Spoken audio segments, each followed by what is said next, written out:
Welcome to Kenton's videos. Enjoy the video. In this video, I will explain how to use bubble float fishing. This versatile technique allows anglers to cast very light baits or flies using a standard spinning rod, which is a huge advantage.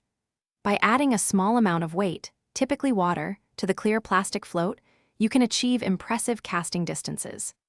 This method is particularly effective when fish are feeding on the surface or suspended in the water column, offering a natural presentation that often outfishes other techniques. Setting up your bubble float rig is straightforward.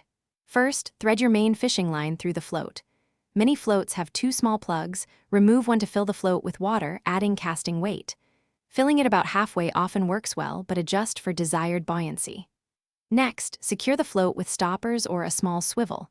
Then, tie on a leader, typically 3 to 5 feet long, and attach your chosen hook, perhaps a size 6 bait holder for worms. Casting a bubble float requires a firm, smooth motion to ensure your leader extends properly. Just before the float lands, gently press your finger against the spool to slightly break the line. This helps straighten the leader. Once in the water, retrieve your rig slowly, varying the speed and adding pauses to entice fish. Pay close attention to the float for any movement or dips, as bites can be subtle. Be ready to set the hook with a quick, upward motion. Bubble floats are incredibly versatile for various baits and fish.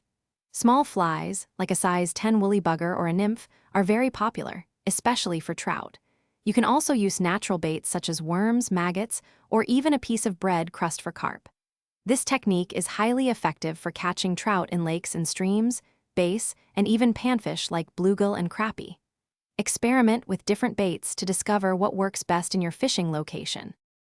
Thanks for watching. Consider subscribing if we helped you.